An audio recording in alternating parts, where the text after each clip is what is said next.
Hello and welcome to Glasgow Rangers Nation with me, your host Owen David. Guys, not appearing on camera, on break at work, so probably not a good idea to film whilst myself in my uniform, etc. Anyway, here in Kenilworth, it's freezing cold. So, news coming out of the club tonight about two possible exits. One probably more guaranteed than the other.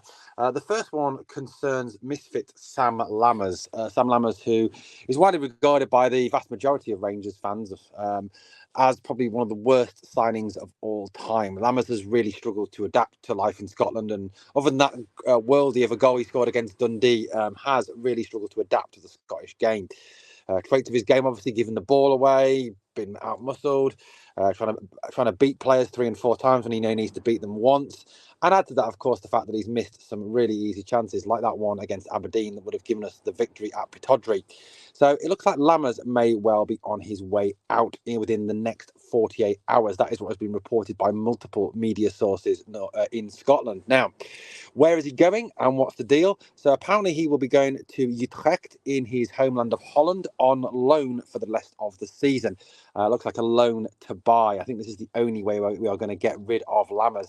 Let's face it, his current form and the form that he showed this season is not really going to persuade any team to part with any cold, hard cash for the player who has been an unmitigated disaster during his time at Rangers. So it looks like Lammers is going Utrecht, his destination. Obviously, we do wish him well. I don't wish him any ill. Obviously, it just has not worked out here at Rangers. He has obviously not lived up to his billing. Player that was signed by Michael Beale, scored 2 goals in 31 games. Obviously, the departure of Lammers, I think, makes it even more necessary for us to go and get a striker. Yeah, I know Lammers is a 10, but with the possible call-up of Cyril Dessers, please God, to the African Cup of Nations, as well as now the departure of Sam Lammers. There's a face we've seen quite often. It now, I think, is even more important that we go and get a striker in this January transfer window on a permanent basis. Obviously, we hope that Lammers impresses out in Utrecht and that players there, that the club want to sign him on a permanent deal in the summer. But like I said, this leaves us obviously, in terms of 10s, we've still got Cantwell, Lawrence to come back. Fabio Silva can play as a 10. So there is plenty of players that can play in that 10 role. Kieran Dowell as well. So I don't think, that Lammers will be any great miss for the club, especially as, last couple of games, he has been an unused sub. Even when we were chasing the game at Celtic, Philippe Clement did not see the need to turn to him. Now, I know a few people have talked about bringing Yanis Hadji back, but Yanis cannot be brought back until the summer. Terms of Hadji's loan is that we cannot recall him unless Alaves agree to end that loan. They cancel the loan. That is the only way that Hadji can return now. So it doesn't look like Hadji will be back as a replacement for Sam Lammers. Now, the other rumours are going around currently about Borna Barasic. Now, this is less concrete than the Sam Lammers ones. I think the Lammers one is pretty much a done deal and will be done, like I said, within the next 48 hours. Borna Barasic to Dinamo Zagreb, apparently, is the talk at this moment in time in a number of Rangers media circles. It has been reported that Borna has been off trying to find a new club during this January transfer window, that he has seen that he sees that his time at Rangers has come to an end. I think, look, Borna was a great servant 2 seasons ago during the 55 title season. 2.5 seasons ago now. Played very well for us, really impressed, and we probably could have sold him for a hell of a lot of cash at the end of that 55 season. The last couple of seasons, I don't think Borna's been anywhere near his best. He's too negative. He goes back too much. He's had so many nightmares at Parkhead. A lot of goals that we've conceded there have been down to him falling asleep or his defensive errors. So look, it is time, and I know there's a lot of that's going to upset a lot of people. There are still a lot of fans of Borna Barasic who want to keep him at the club. My views personally. I don't think he's up to the job anymore.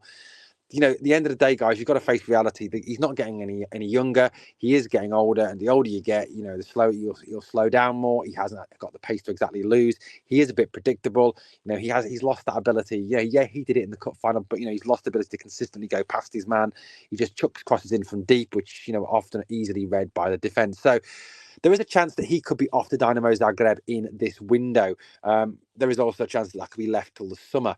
Now, personally, this could be, a situation where we'll end up with no left backs at the club, with obviously the continuing rumours surrounding Ridvan Yilmaz and his possible departure to Hellas Verona. Now, if Ridvan Yilmaz was to depart to Verona and Borna Barasic to Dynamo Zagreb, this would leave us with only really Dujon Sterling and Adam Devine to play left back, who are in first instances, both right backs. This would obviously speed up the need to go and get a left back. Someone like Hees Small, apparently it's Hees, I was corrected by someone the other day. Hees Small is obviously on the list. Josh Doig continues to be linked with the club. However, it is highly unlikely that Doig will come here, I think, given the fact that they're still looking for 5.2 million. We could sort of tie in as part of a Ridvan deal and pay 2.2 million. I don't know. It's a possibility, but it could be a situation where instead of looking for just one left back in this transfer window, we are in fact looking for two. And obviously, with the departure of Lammers and the possible departure of Cyril Dessers, which is not guaranteed yet, it all depends whether Timu Moffi's club Nice refuse to release him for the Africa Cup of Nations. We could be looking at a situation where we do need to sign, definitely 100% need to sign a striker on a permanent basis. We do anyway, but, look, this makes it even more necessary. Well, guys, obviously, we'll bring you a bit more detail to these stories in the morning news video. Thank you so much for watching Glasgow Rangers Nation. And as always, guys, if you could do me 2 favours on the way out. 1, smash the like, and number 2, always remember, never forget, we are the people.